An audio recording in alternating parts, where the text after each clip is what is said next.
Hi friends, ಇವತ್ತಿನ video ಮೂಲಕ ಹಲಸಿನ ಹಣ್ಣಿನ ಒಬ್ಬಟ್ಟು ಯಾವ ರೀತಿ ಮಾಡೋದು ಅಂತಂದ್ಬಿಟ್ಟು ತೋರಿಸ್ಕೊಡ್ತಾ ಇದ್ದೀನಿ. ಕೇಳ್ತಿದ್ರೆ ನಿಮಗೂ ಸಹ ಆಶ್ಚರ್ಯ ಆಗ್ತಿರ್ಬೋದಲ್ವ, ಹಲಸಿನ ಹಣ್ಣಿನ ಒಬ್ಬಟ್ಟು ಯಾವುದು ಅಂತಂದ್ಬಿಟ್ಟು. ಖಂಡಿತ ಹಲಸಿನ ಹಣ್ಣಿನಿಂದ ಈ ರೀತಿ ಒಂದ್ಸಲ ಒಬ್ಬಟ್ಟನ್ನು ಮಾಡಿ ಟೇಸ್ಟ್ ಮಾಡಿದಾಗ ಮತ್ತೆ ಮಾಡ್ಕೊಂಡು ತಿನ್ನಬೇಕು ಅಂತ ಅನಿಸುತ್ತೆ. ಈಗ ಸೀಸನಲ್ಲೂ ಸಹ ನಮಗೆ ಹಲಸಿನ ಹಣ್ಣು ಸಿಗೋದ್ರಿಂದ ಈ ರೀತಿ ಒಂದ್ಸಲ ಒಬ್ಬಟ್ಟನ್ನು ಟ್ರೈ ಮಾಡಿ. ಸೊ ಬನ್ನಿ ಇವಾಗ ಲೇಟ್ ಮಾಡ್ದಿರ ಯಾವ ರೀತಿ ಮಾಡೋದು ಅಂತಂದ್ಬಿಟ್ಟು ನೋಡೋಣ. ಈ ಒಬ್ಬಟ್ಟು ಮಾಡೋದಕ್ಕೆ ಮೊದಲು ಈ ರೀತಿ ಹಿಟ್ಟನ್ನು ಕಲಸಿಟ್ಕೋಬೇಕಾಗತ್ತೆ. ಹಾಗಾಗಿ ಬೌಲಲ್ಗೆ ಒಂದು ಅರ್ಧ ಬೌಲ್ ಆಗುವಷ್ಟು ಚಿರೋಟಿ ರವೆ ಹಾಕ್ಕೊತಾ ಇದ್ದೀನಿ. ಸೊ ರವೆ ತಗೊಂಡಿರ್ತಕ್ಕಂಥ ಬೌಲಲ್ಲೇ ಅರ್ಧ ಬೌಲ್ ಆಗುವಷ್ಟು ಮೈದಾ ಹಿಟ್ಟನ್ನು ಸಹ ಹಾಕ್ಕೊತಾ ಇದ್ದೀನಿ. ಒಂದು ಅರ್ಧ ಟೀ ಸ್ಪೂನ್ ಆಗುವಷ್ಟು ಅರಿಶಿನ, 2 ಟೇಬಲ್ ಸ್ಪೂನ್ ಆಗುವಷ್ಟು ಎಣ್ಣೆ ಸಹ ಹಾಕಿ ಚೆನ್ನಾಗಿ ಮಿಕ್ಸ್ ಮಾಡ್ಕೊಬೇಕು. ಈ ಎಣ್ಣೆ ಅರಿಶಿನ ಎಲ್ಲನೂ ಹಿಟ್ಟಿಗೆ ಬೆರಿಬೇಕು. ಆ ರೀತಿಯಾಗಿ ಈ ರೀತಿ ಚೆನ್ನಾಗಿ ಕೈಯಲ್ಲಿ ರಬ್ ಮಾಡ್ಕೊತ ಮಿಕ್ಸ್ ಮಾಡ್ಕೊಂಡಿದ್ದಾದ ನಂತರ ಇವಾಗ ನಾವು ಸ್ವಲ್ಪನೇ ನೀರನ್ನು ಹಾಕಿ ಮಿಕ್ಸ್ ಮಾಡ್ಕೋಬೇಕಾಗತ್ತೆ. ಒಂದೇ ಸಲ ಹಾಕಿ ನೀರನ್ನು ಮಿಕ್ಸ್ ಮಾಡ್ಕೋಬಾರ್ದು. ಈ ರೀತಿ ಸ್ವಲ್ಪ ಹಾಕಿ ನೀರನ್ನು ಮಿಕ್ಸ್ ಮಾಡ್ಕೊಬೇಕು. ಈ ರೀತಿ ಸಾಫ್ಟಾಗಿ ಮಿಕ್ಸ್ ಮಾಡ್ಕೋಬೇಕು. ಚಪಾತಿ ಹಿಟ್ಟಿಗಿಂತ ಸ್ವಲ್ಪ ಸಾಫ್ಟಾಗೇ ಇರಬೇಕು.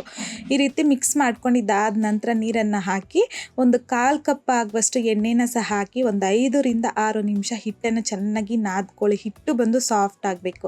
ಈಗ ಇದ್ರ ಮೇಲ್ಗಡೆನೂ ಅಷ್ಟೇ ಒಂದು 3ರಿಂದ 4 ಟೇಬಲ್ ಸ್ಪೂನ್ ಆಗುವಷ್ಟು ಎಣ್ಣೆನ ಹಾಕಿ ಲಿಡ್ಡನ್ನು ಕ್ಲೋಸ್ ಮಾಡಿ ಒಂದು 3 ಗಂಟೆ ಹಾಗೆ ಬಿಟ್ಬಿಡಿ. ಹಿಟ್ಟು ಚೆನ್ನಾಗಿ ನೆನಿಬೇಕು. ಅಷ್ಟರಲ್ಲಿ ಸ್ಟಫಿಂಗ್ನ ರೆಡಿ ಮಾಡ್ಕೊಳ್ಳೋಣ.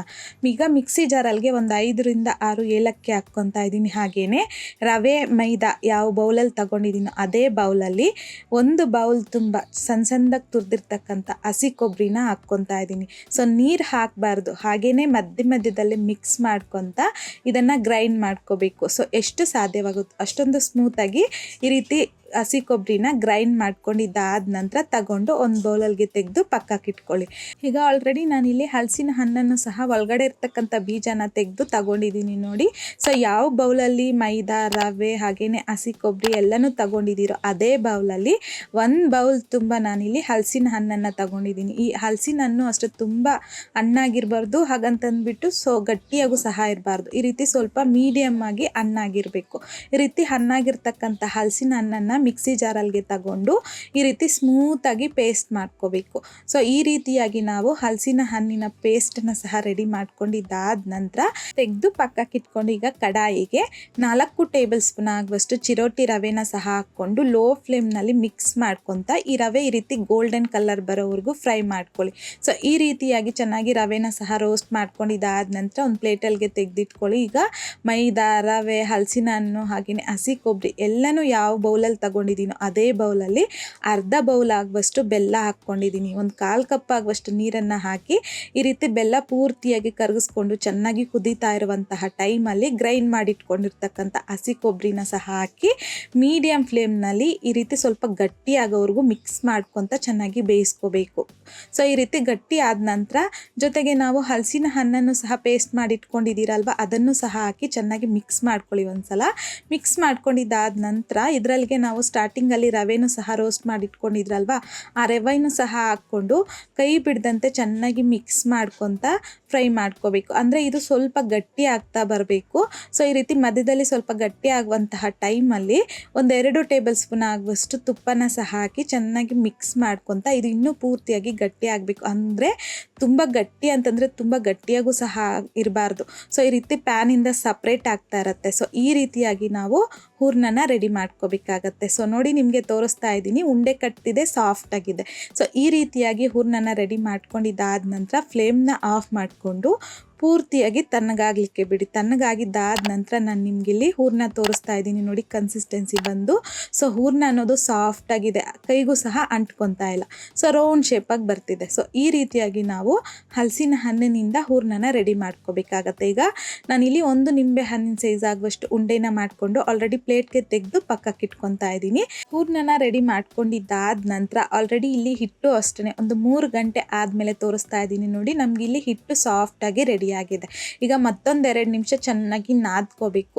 ಸೊ ಈ ರೀತಿ ಮಾಡೋದ್ರಿಂದ ನಮಗೆ ಒಬ್ಬಟ್ಟು ಅನ್ನೋದು ತುಂಬ ಚೆನ್ನಾಗಿ ಪರ್ಫೆಕ್ಟಾಗಿ ಬರುತ್ತೆ. ಹಾಗಾಗಿ ಈಗ ನೋಡಿ ಯಾವ ಸೈಜಲ್ಲಿ ಹೂರಣ ತೊಗೊಂಡಿದ್ದೀರೋ ಸೇಮ್ ಸೈಜಲ್ಲಿ ನಾನಿಲ್ಲಿ ಹಿಟ್ಟನ್ನು ಸಹ ರೌಂಡ್ ಶೇಪ್ ಮಾಡ್ಕೊಂಡು ತಗೊಂಡಿದ್ದೀನಿ. ಈಗ ಬಟರ್ ಪೇಪರ್ ಮೇಲೆ ಇಲ್ಲಾಂತಂದರೆ ಬಾಳೆ ಎಲೆ ಮೇಲೆ ಸೊ ನಿಮಗೆ ಯಾವ್ದು ಅವೈಲೇಬಲಲ್ಲಿ ಇರುತ್ತೋ ಸೊ ಅದ್ರ ಮೇಲ್ಗಡೆ ಸ್ವಲ್ಪ ಎಣ್ಣೆನ ಇಲ್ಲಾಂತಂದರೆ ತುಪ್ಪನ ಗ್ರೀಸ್ ಮಾಡಿಕೊಂಡು ಉಂಡೆನ ತಗೊಂಡು ಸ್ವಲ್ಪ ಕೈಗೆ ಎಣ್ಣೆನ ಗ್ರೀಸ್ ಮಾಡಿಕೊಂಡು ಸ್ವಲ್ಪ ಈ ರೀತಿ ಲೈಟಾಗಿ ಸ್ಪ್ರೆಡ್ ಮಾಡಿ ನಾವು ಹೂರಣ ರೆಡಿ ಮಾಡಿ ಇಟ್ಕೊಂಡಿದ್ರಲ್ವ ಹಲಸಿನ ಹಣ್ಣಿನ ಹೂರಣ ಸೊ ಅದನ್ನು ಮಧ್ಯಕ್ಕೆ ಇಟ್ಬಿಟ್ಟು ಸುತ್ತಲೂ ಇರ್ತಕ್ಕಂಥ ಹಿಟ್ಟನ್ನು ಈ ರೀತಿ ಸೀಲ್ ಮಾಡ್ಕೊಬಿಡ್ಬೇಕು. ಟೈಟಾಗಿ ಎಕ್ಸ್ಟ್ರಾ ಬರುವಂಥ ಹಿಟ್ಟನ್ನು ತೆಗೆದುಕೊಬಿಡಿ. ಸೊ ಈಗ ನೋಡಿ ಪ್ರೆಸ್ ಮಾಡಿಕೊಂಡು ಈಗ ಕೈಗೆ ಸ್ವಲ್ಪ ಎಣ್ಣೆನ ಗ್ರೀಸ್ ಮಾಡಿಕೊಂಡು ಕೈಯಲ್ಲೇ ಈ ರೀತಿ ಸ್ಪ್ರೆಡ್ ಮಾಡ್ಕೋಬೇಕು. ಸೊ ಚಪಾತಿ ರೋಲರಲ್ಲಿ ಇದನ್ನು ಸ್ಪ್ರೆಡ್ ಮಾಡ್ಕೊಳ್ಳೋದಕ್ಕೆ ಆಗೋದಿಲ್ಲ, ಹೂರಣ ಅನ್ನೋದು ಹೊರಗಡೆ ಬಂದುಬಿಡುತ್ತೆ. ಸೊ ಹಾಗಾಗಿ ಈ ರೀತಿ ಕೈಯಲ್ಲೇ ನಿಧಾನವಾಗಿ ಕೈಗೆ ಸ್ವಲ್ಪ ಎಣ್ಣೆನ ಗ್ರೀಸ್ ಮಾಡಿಕೊಂಡು ಸ್ಪ್ರೆಡ್ ಮಾಡ್ಕೋಬೇಕಾಗತ್ತೆ. ಸೊ ನೋಡಿ ಈ ರೀತಿಯಾಗಿ ಸ್ಪ್ರೆಡ್ ಮಾಡ್ಕೊಂಡಿದ್ದಾದ ನಂತರ ಇದನ್ನು ರೋಸ್ಟ್ ಮಾಡ್ಕೊಳ್ಳೋದು ಅಷ್ಟೇ. ಸೊ ಆಲ್ರೆಡಿ ನಾನಿಲ್ಲಿ ದೋಸೆ ತವನೂ ಅಷ್ಟೇ ಬಿಸಿ ಆಗೋದಕ್ಕೆ ಇಕ್ಕಿದ್ದೆ.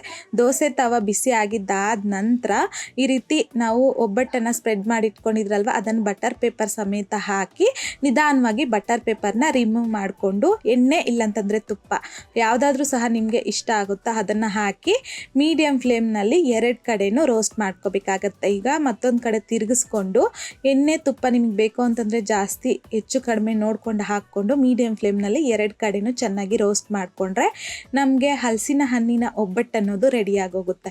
ಸೊ ಈ ರೀತಿ ಉಬ್ಬಬೇಕಂತೇನಿಲ್ಲ, ಉಬ್ಬಿಲ್ಲ ಅಂತಂದ್ರೂ ಸಹ ನಿಮಗೆ ಒಬ್ಬಟ್ಟು ಅನ್ನೋದು ಪರ್ಫೆಕ್ಟಾಗಿ ಬರುತ್ತೆ. ಇನ್ ಕೇಸ್ ಎಲ್ಲಾದರೂ ಹೋಲ್ಸ್ ಇರುತ್ತೆ ಅಂತಂದರೆ ಉಬ್ಬೋದಿಲ್ಲ ಒಬ್ಬಟ್ಟು. ಕೆಲವರೆಲ್ಲ ಬಂದು ನನಗಿಲ್ಲಿ ಒಬ್ಬಟ್ಟು ನಮಗೆ ಉಬ್ಬುತ್ತಾನೆ ಇಲ್ಲ ಯಾಕೆ ಅಂತೆಲ್ಲ ಕೇಳ್ತಿರ್ತಾರೆ. ಸೊ ಅದೇನಾದರೂ ಅಲ್ಲಲ್ಲಿ ಸ್ವಲ್ಪ ಲೈಟಾಗಿ ಹೋಲ್ಸ್ ಇತ್ತು ಅಂತಂದರೆ ಗ್ಯಾಪ್ ಇತ್ತು ಅಂತಂದರೆ ಒಬ್ಬಟ್ಟು ನಾವು ಸ್ಪ್ರೆಡ್ ಮಾಡ್ಕೊಳ್ಳೋವಾಗ ಅದು ಬಂದು ಉಬ್ಬೋದಿಲ್ಲ. ಸೊ ಅಷ್ಟೇ ರೀಸನ್ನು. ಸೊ ನೀವು ಯಾವುದೇ ಥರ ಮಾಡಿದ್ರೂ ಸಹ ಒಬ್ಬಟ್ಟು ಉಬ್ಬಿಲ್ಲ ಅಂತಂದರೆ ನಮಗೆ ಒಬ್ಬಟ್ಟು ಬರ್ತಾ ಇಲ್ಲ ಚೆನ್ನಾಗಿ ಅಂತಲ್ಲ, ಉಬ್ಬಿಲ್ಲ ಅಂದರೂ ಸಹ ಸೇಮ್ ಟೇಸ್ಟ್ ಸೇಮ್ ಸಾಫ್ಟ್ನೆಸ್ಸೇ ಇರುತ್ತೆ ನಮಗೆ ಒಬ್ಬಟ್ಟು. ಬೇಳೆ ಒಬ್ಬಟ್ಟಾಗಿರ್ಬೋದು, ಕಾಯಿ ಒಬ್ಬಟ್ಟಾಗಿರ್ಬೋದು, ಇಲ್ಲಾಂತಂದರೆ ಈ ರೀತಿ ಹಲಸಿನ ಒಬ್ಬಟ್ಟಾಗಿರ್ಬೋದು, ಯಾವುದೇ ಒಬ್ಬಟ್ಟಾಗಲಿ ಉಬ್ಬಿಲ್ಲ ಅಂತಂದರೆ ಟೇಸ್ಟ್ ಚೇಂಜ್ ಆಗೋದಿಲ್ಲ.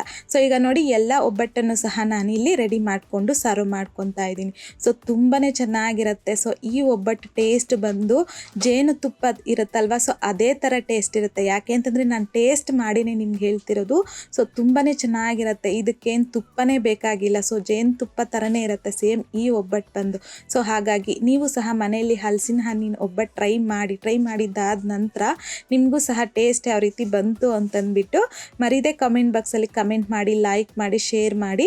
ಮತ್ತಷ್ಟು ಈಸಿ ಆ್ಯಂಡ್ ಸಿಂಪಲ್ ಕ್ವಿಕ್ ರೆಸಿಪೀಸ್ಗೋಸ್ಕರ ದಯವಿಟ್ಟು ನೀವಿನ್ನೂ ನಮ್ಮ ಮೇಘಶ್ರೀಸ್ ಕಿಚನ್ ಚಾನಲ್ನ ಸಬ್ಸ್ಕ್ರೈಬ್ ಮಾಡಿಲ್ಲ ಅಂತಂದರೆ ಸಬ್ಸ್ಕ್ರೈಬ್ ಮಾಡಿ.